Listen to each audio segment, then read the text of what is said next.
Hello everyone, welcome back to Google chemistry. आज हम discuss करेंगे कोऑर्डिनेशन कंपाउंड के लास्ट लेक्चर की। इनफैक्ट ये उतना इंपॉर्टेंट नहीं था जितना इंपॉर्टेंट हमारा जो प्रीवियस लेक्चर था, तो उन दोनों लेक्चर को उम्मीद करता हूँ कि आपने देखा होगा।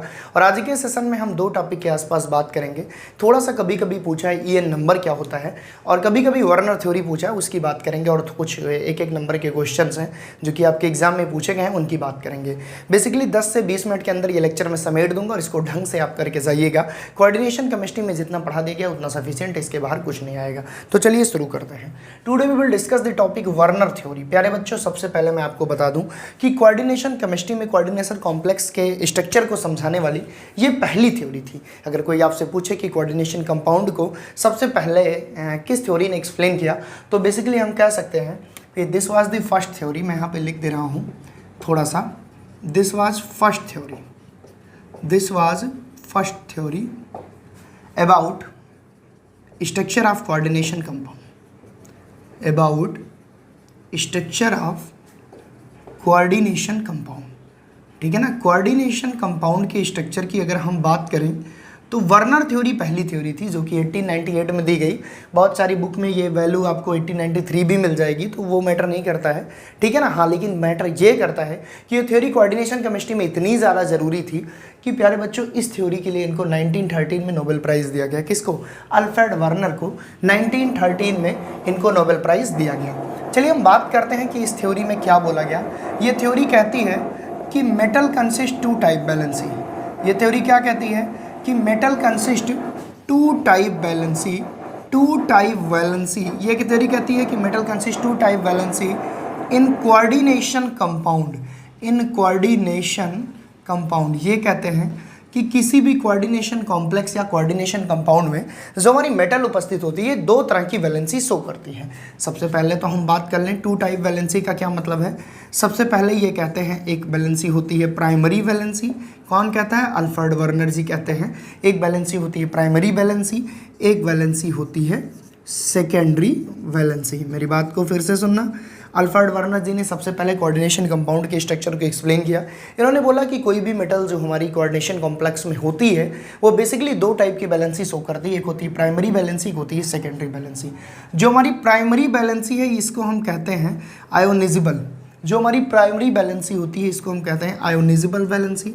इसको हम क्या कहते हैं? आयोनिजिबल वैलेंसी। अभी मैं रीज़न भी बताऊंगा क्यों इसको आयोनिजिबल बोलते हैं। जो हमारी सेकेंडरी वैलेंसी होती है इसको इन्होंने कहा ये नॉन आयोनिजिबल होती है, ये नॉन आयोनिजिबल होती है। दूसरी चीज़ जो हमारी प्राइमरी बैलेंसी है प्यारे बच्चों, इसको हम लोग डॉटेड लाइन से दिखाते हैं। ठीक है, मैं यहाँ पे लिख भी दे रहा हूँ कि डिनोटेड बाई डॉटेड लाइन, ठीक है ना। दूसरी चीज़ जो हमारी सेकेंडरी बैलेंसी होती है डिनोटेड बाई डैश, ठीक है, इसको हम सॉलिड लाइन से दिखाते हैं, डिनोटेड बाई सॉलिड लाइन। तो जो हमारी प्राइमरी बैलेंसी है उसको हम डॉटेड लाइन से बताते हैं, जो हमारी सेकेंडरी बैलेंसी है उसको हम डैश लाइन से या सॉलिड लाइन से दिखाते हैं। जो हमारी प्राइमरी बैलेंसी होती है प्यारे बच्चों, क्योंकि अनइजिबल होती है और बेसिकली ये ऑक्सीडेशन नंबर ही होती है मेटल की, इट इज़ इक्वल टू, मैं यहाँ पे लिख दे रहा हूँ, बहुत ही इंपॉर्टेंट पॉइंट है, it is equal to oxidation number of metal. ये मेटल के ऑक्सीडेशन नंबर के बराबर होती है जो हमारी प्राइमरी बैलेंसी। इनफैक्ट हम ये भी बोल सकते हैं कि किसी भी मेटल के ऑक्सीडेशन नंबर उसकी प्राइमरी बैलेंसी होगी अकॉर्डिंग टू अल्फ्रेड वर्नर। और जो हमारी सेकेंडरी बैलेंसी है this is, it is equal to coordination number, it is equal to coordination number. तो ये कोऑर्डिनेशन नंबर है। अच्छा, क्यों इसको हमने अनइजिबल बोला? आप सभी को पता है कि ऑक्सीडेशन नंबर बेसिकली मेटल की पॉजिटिव में होती है, तो पॉजिटिव में होगी तो अनइजिबल है, मतलब आयन के फॉर्म में है, ठीक है ना। लेकिन वहीं पर बात करें अगर हम कोऑर्डिनेशन नंबर की, तो भाई कोऑर्डिनेशन नंबर तो ना पॉजिटिव ना निगेटिव, ये तो केवल एक नंबर है, 2 3 4 5। कोई मेटल किसी लिगेंड से जितने कोऑर्डिनेट बॉन्ड बनाए वो उसके कोऑर्डिनेशन नंबर हैं। तो बेसिकली इन्होंने इन सारी पॉइंट के बात की और इन्होंने क्या बोला? इन्होंने बोला कि जो हमारी प्राइमरी बैलेंसी है, मैं यहाँ पे सारे पॉइंट इसलिए मेंशन कर दे रहा हूँ जिससे आपको याद हो। ये कह रहे हैं कि जो हमारी प्राइमरी बैलेंसी है, primary valency satisfied by negative ion. ये कह रहे हैं कि प्राइमरी बैलेंसी सेटिस्फाइड होती है निगेटिव आयन से। और क्योंकि इस पर कोई आयन होता नहीं तो there is no need of any satisfaction, इसको नेगेटिव पॉजिटिव से कोई मतलब है नहीं। तो ये था बेसिकली हमारा प्यारे बच्चों वर्नर थ्योरी। अगर आपसे एग्जाम में पूछ ले तो आपको सबसे पहले क्या लिखना होगा, आपको सबसे पहले लिखना होगा it was given by Alfred Werner in 1899। He also got Nobel prize for this theory in 1913। This was the first theory which explained the structure of coordination complex. According to this theory, a metal consists two type valency in the coordination compound. First is called primary valency and second is called secondary valency. Primary valency is denoted by dotted line and secondary valency is denoted by solid line. Primary valency is ionizable and secondary valency is non-ionizable. Primary valency is equal to oxidation number of metal and secondary valency is equal to coordination number of metal. Primary valency satisfied by negative ion. ठीक है, ये सारी चीज़ें हमको लिखनी है। अच्छा, let us see one example for explaining this concept. इस कॉन्सेप्ट को समझने के लिए हम एक कॉन्सेप्ट देखते हैं, हम एक एग्जाम्पल देखते हैं कि मान लो हमारे पास प्यारे बच्चों, मैं एक छोटा सा एग्जाम्पल ऐसा लेता हूं जो आपके क्वेश्चन बैंक में भी दिया हो, CONH3 का होल 6 और Cl3 बाहर। ये एक एग्जाम्पल फेमस है, यहाँ से क्वेश्चन पूछा भी गया है कि determine the primary and secondary valency of this compound. तो दोनों काम एक साथ हो जाएगा हमारा। ये कहते हैं कि हमारे पास कोबाल्ट है, NH3 6 है और साथ ही क्लोराइड है। तो सबसे पहले इसकी हमको प्राइमरी बैलेंसी बतानी है, देन सेकेंडरी।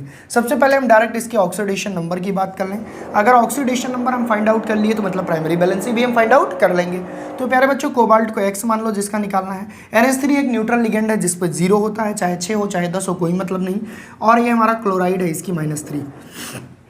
सीधे शब्दों में अगर हम बात करें तो X इज इक्वल टू +3, यानी कि +3 हमारी प्राइमरी वैलेंसी है। ये हमारी क्या है, ये हमारी प्राइमरी बैलेंसी है। वहीं पर बात करें हम, क्योंकि valency does not shows by negative and positive, तो इनको 3 कह सकते हैं हम, अगर आप डायरेक्ट ऐसे लिखना चाहो। ठीक है, दूसरी बात हम बात करें किसकी, सेकेंडरी बैलेंसी की।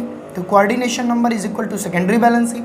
Here is 6 ligand which are coordinated with cobalt metal, तो इसकी जो सेकेंडरी बैलेंसी है वो कितनी होगी, 6 होगी। तो बहुत इजीली हम बता सकते हैं कि प्राइमरी बैलेंसी कितनी है और सेकेंडरी बैलेंसी कितनी है। अब बहुत सारे एग्जामों में आपसे स्ट्रक्चर देके पूछ लेता है, तो अगर इसी को स्ट्रक्चर के फॉर्म में लिखना होगा तो मैं वहाँ थोड़ा सा लिखना चाहूँगा। कोबाल्ट को हम बीच में लिख दिए, 6 लिगेंड है, तो पहले हम 6 कोऑर्डिनेट बॉन्ड बना लिए, क्योंकि ये सारे के सारे मोनोडेंटेड लिगेंड है। ठीक है, तो कोई दिक्कत है नहीं। NH3 ठीक है ना, NH3, फिर यहाँ पे NH3, फिर यहाँ पे NH3 और फिर यहाँ पे NH3। आपको पता है कि नाइट्रोजन के पास लोन पेयर होते हैं जो कि ये कोबाल्ट को दे रहे हैं। और बात करें अगर हम क्लोराइड की, तो हम ये सॉलिड लाइन से जो दिखा है ये सेकेंडरी वैलेंसी है, और क्लोराइड भाई क्योंकि हमारी क्लोराइड जो है ये हमारी डॉटेड लाइन से दिखाई जाएगी क्योंकि ऑक्सीडेशन नंबर के लिए रिस्पॉन्सिबल है। तो इसको हम ऐसे दिखा सकते हैं, एक Cl यहाँ कहीं भी दिखा सकते हैं, कोई गारंटी नहीं है कि सर हम यहीं दिखाएं। ठीक है ना, एक Cl यहाँ। तो ये जो डॉटेड लाइन से दिखाई गई है ये प्राइमरी बैलेंसी है, ये जो सॉलिड लाइन से दिखाई गई है सेकेंडरी बैलेंसी है। तो इस तरह से हम बहुत इजीली बता सकते हैं कि वर्नर थ्योरी क्या है और वर्नर थ्योरी के अकॉर्डिंग प्राइमरी बैलेंसी क्या है और सेकेंडरी बैलेंसी क्या है। किसी भी कंपाउंड की उसकी ऑक्सीडेशन नंबर जो मेटल की होती है वो प्राइमरी बैलेंसी है, उसके कोऑर्डिनेशन नंबर को हम सेकेंडरी बैलेंसी कहते हैं। Let us see another topic which is known as EAN number.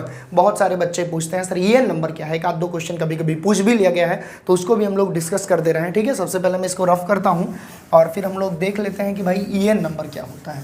ठीक है, आप लोग इसको लिख लीजिएगा, स्क्रीनशॉट ले लीजिएगा, कैसे भी लिख लीजिएगा। ठीक है, क्योंकि हो सकता है अगर एग्जाम में आ गया तो कॉपी खाली नहीं चाहिए। ठीक है ना, you are students of Google chemistry, तो आपको भाई अच्छे नंबर पाने हैं। ठीक है, इसीलिए हम लोग आपके लिए मेहनत कर रहे हैं। चलिए बात कर लेते हैं EAN नंबर की। क्या कुछ क्वेश्चन पूछा गया है? हाँ, एक आध बार आया हुआ है EAN नंबर। तो सबसे पहले तो हम बात कर लें यार कि EAN नंबर होता क्या है। सबसे पहले तो हम बात कर लें कि EAN नंबर होता क्या है। प्यारे बच्चों, अगर हम बात करें इसके फुल फॉर्म की तो ये है effective atomic number. Effective atomic number इसका फुल फॉर्म है। दूसरी चीज़, EAN नंबर निकाल के हम किसी भी कंपाउंड की स्टेबिलिटी को बता सकते हैं। मतलब क्या है सर, मैं समझा नहीं। EAN नंबर निकाल के हम किसी भी कंपाउंड की स्टेबिलिटी को बता सकते हैं। अगर किसी कंपाउंड का EAN नंबर नोबेल गैस के बराबर है, अगर किसी कंपाउंड का EAN नंबर नोबेल गैस के एटॉमिक नंबर के बराबर है, तो हम बता सकते हैं कि ये जो कंपाउंड है ये स्टेबल है। और अगर नहीं बराबर है तो कितने लोन पेयर मिल जाएं या कितने इलेक्ट्रॉन उसको मिल जाएं तो वो बराबर हो जाएगा किसके, नोबल गैसेस के। तो ओवरऑल हम ये स्टेबिलिटी को एक्सप्लेन करता है इफेक्टिव एटॉमिक नंबर।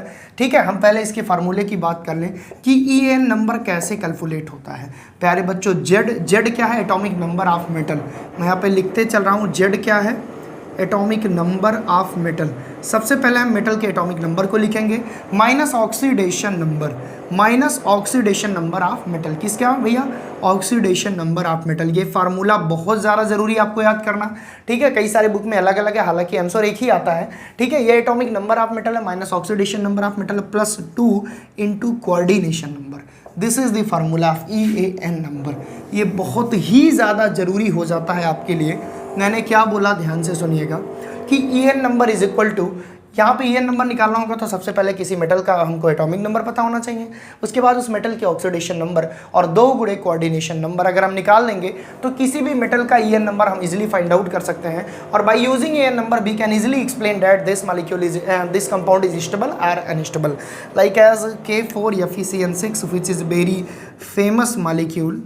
आप सभी को पता है, जो कि बहुत ही फेमस है K4FeCN6। हम इसकी बात कर लें सबसे पहले तो यहाँ पे जो हमारी सेंट्रल मेटल एटम है उसका एटॉमिक नंबर की बात कर लें तो आयरन का एटॉमिक नंबर होता है 26, आई थिंक यही होता है, हाँ बिल्कुल। Manganese iron zinc cobalt nickel, manganese iron nickel cobalt copper zinc, हाँ बिल्कुल 26।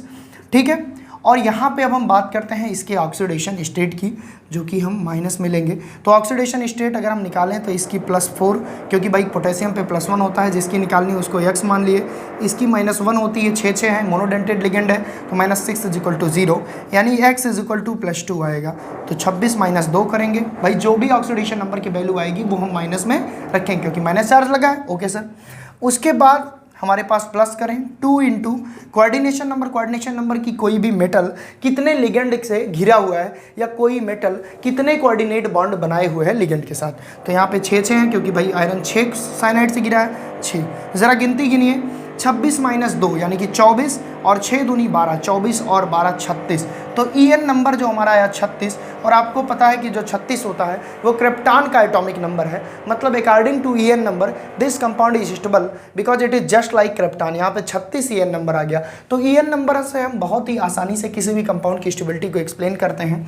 ठीक है, एक और क्वेश्चन हम देख लेते हैं। जैसे मान लीजिए हमारे पास है NiCO का होल 4, ठीक है ना, इसकी बात कर लेते हैं। सबसे पहले आपको मेटल का एटॉमिक नंबर पता होना चाहिए, तो निकल का एटॉमिक नंबर 27 होता है। उसके बाद तुरंत हमको ऑक्सीडेशन नंबर पता होना चाहिए, माइनस चार्ज लगाएंगे, थोड़ा यहाँ देख लीजिएगा। ऑक्सीडेशन नंबर भाई कार्बोनिल एक न्यूट्रल लिगेंड है तो ऑक्सीडेशन नंबर यहाँ पे 0 आएगी, +2 इंटू कोऑर्डिनेशन नंबर यहाँ पे 4 है क्योंकि कार्बोनिल एक मोनोडेंटेड लिगेंड है। ठीक है ना, तो आया कितना भाई 27 और 8 35, 35 आया। तो ये लेस देन 1 क्रिप्टॉन, ये कितना आया, लेस देन 1 क्रिप्टॉन। ये क्रिप्टॉन से एक कम आया, मतलब ये अगर एक इलेक्ट्रॉन और पास आए तो क्रिप्टॉन के बराबर हो जाएगा, अनस्टेबल हो जाएगा। तो नोबेल गैस के एलिमेंट्स के जितना एटॉमिक नंबर पाने की कोशिश रहती है सारे कोऑर्डिनेशन कंपाउंड की। ठीक है, तो आई होप आप समझ गए होंगे। Late us see another example, हम कुछ और एग्जांपल देख लेते हैं। CO यहाँ पे हमारे पास है, NH3 यहाँ पे होल 6, यहाँ पे Cl3, इसी का देख लेते हैं अभी जिसमें हमने वर्ण थ्योरी लगाई थी। कोबाल्ट का एटॉमिक नंबर होता है कोबाल्ट निकल, 1 मिनट मैं इसको चेक करूँ यार, मुझे लग रहा है थोड़ा सा मिस्टेक है। निकल कोबाल्ट का 27 होता है और निकल का यहाँ पे 28 होगा। मैंने थोड़ी सी मिस्टेक कर दी और ये 36 आएगा, ये जस्ट लाइक क्रिप्टॉन आएगा और ये एक स्टेबल कंपाउंड है। ठीक है ना, तो हो जाता है मिस्टेक, मैंने ध्यान नहीं दिया।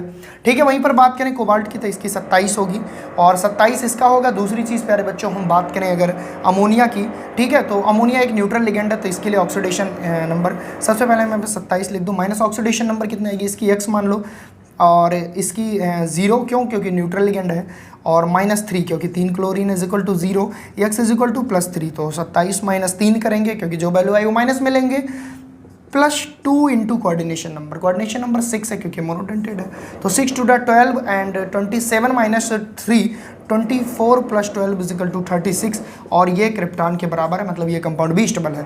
तो बहुत इजीली हम फाइंड आउट कर सकते हैं किसी भी कंपाउंड के EN नंबर। आई होप कि ये चीज़ें भी आपको क्लियरली समझ में आई होंगी कि कैसे हमने EN नंबर निकाला। आपको बस एक चीज़ याद रखनी है, मैं फिर से बता दे रहा हूँ कि उस कंपाउंड में कौन सी मेटल है उसका एटॉमिक नंबर याद होना चाहिए। दूसरी चीज़ हो सकता हो सकता है अगर ज़्यादा टफेस्ट मेटल दे तो उसका एटॉमिक नंबर दिया रहे।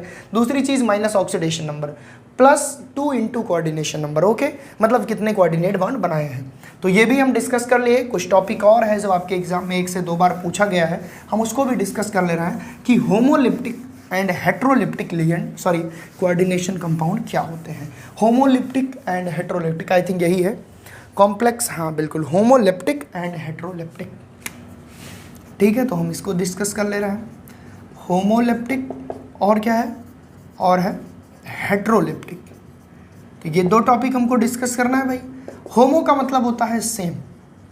जब किसी कोऑर्डिनेशन कंपाउंड में कोई एक ही टाइप का लिगेंड उससे जुड़ा हो, कोई सेम टाइप का लिगेंड जुड़ा हो मेटल से, तो ऐसे कंपाउंड को हम होमोलिप्टिक कहते हैं। और जब किसी कोऑर्डिनेशन कंपाउंड में 2 डिफरेंट टाइप के लिगेंड कनेक्टेड हो मेटल से, तो ऐसे कंपाउंड को हम हेट्रोलिप्टिक कहते हैं। थोड़ा ध्यान से समझने की कोशिश करिएगा। मैंने क्या बोला कि जब किसी कंपाउंड में कोई एक ही टाइप का लिगेंड मेटल के साथ अटैच्ड हो तो हम उसको होमोलिप्टिक कोऑर्डिनेशन कंपाउंड कहेंगे। जब 2 डिफरेंट लिगेंड अटैच्ड हो तो उसको हम हेट्रो, जैसे होमोलिप्टिक की बात कर लें तो CO यहाँ पे NH3 का होल 6 एंड Cl3, यहाँ पे केवल और केवल एक ही टाइप के लिगेंड NH3, इसलिए ये होमोलिप्टिक का एग्जांपल हुआ। ठीक है, इसी तरह हम कुछ और एग्जांपल देख लेते हैं। जैसे अभी हमने देखा NiCO का होल 4, तो यहाँ पे केवल और केवल कोबाल्ट ही लिगेंड है, एक ही टाइप का है, तो ये होमोलिप्टिक हो गया। वहीं पर बात करें हेट्रोलिप्टिक की, तो मान लीजिए हमने कोई कंपाउंड लिया, जैसे हमने यहाँ पे क्या ले लिया, आयरन ले लिया, यहाँ पे हमारे पास CN4 है और यहाँ पे Cl2 है एंड देन यहाँ पे Cl3 है, या कुछ भी मतलब, चलो हम Cl3 ले लें। तो यहाँ पे 2 टाइप के लिगेंड भाई, साइनाइड और क्लोराइड, डिफरेंट, तो ये हो हेट्रोलिप्टिक में आएगा। इसी तरह हम कोई और एग्जांपल दें, मान लो कोबाल्ट है, यहाँ पे हमने लिया ONO, ठीक है, हमने यहाँ पे साइनाइड ले लिया, ठीक है, कुछ भी लगा दिया। ठीक है ना। तो प्यारे बच्चों, आपको ये याद रखना है, जब 2 डिफरेंट टाइप के लिगेंड हो, मतलब एक से अधिक टाइप के अगर लिगेंड यूज हो रहे हैं, मेटल के साथ जुड़ रहे हैं, तो ऐसे कंपाउंड को हेट्रोलिप्टिक कहेंगे, और अगर सेम टाइप के लिगेंड जुड़ रहे हैं तो होमोलिप्टिक कहेंगे। उम्मीद करता हूं आप समझे होंगे। और ये रहा ऑल अबाउट कोऑर्डिनेशन केमिस्ट्री, इसके बाहर आपके लिए कुछ नहीं है। ठीक है ना, इतना आपके लिए जरूरी है। एक आध क्वेश्चन ऐसे भी आए हैं कि क्यों ये कंपाउंड कलरलेस है, कौन या नहीं है। तो सबसे पहले किसी भी कोऑर्डिनेशन कंपाउंड के कलर से रिलेटेड क्वेश्चन आए तो उस मेटल के ऑक्सीडेशन नंबर निकालने के बाद आप उसका इलेक्ट्रॉनिक कॉन्फ़िगरेशन लिखिए। अगर अनपेयर्ड इलेक्ट्रॉन आए तो वो कलरफुल होगा, अगर अनपेयर्ड इलेक्ट्रॉन नहीं आए तो वो कलरफुल नहीं होगा। तो आज के लिए बस इतना ही। बाय बाय, टेक केयर, पढ़ते रहो। मिलते हैं नेक्स्ट चैप्टर के साथ। फोड़ के रख देना board exam. Best wishes, thank you so much.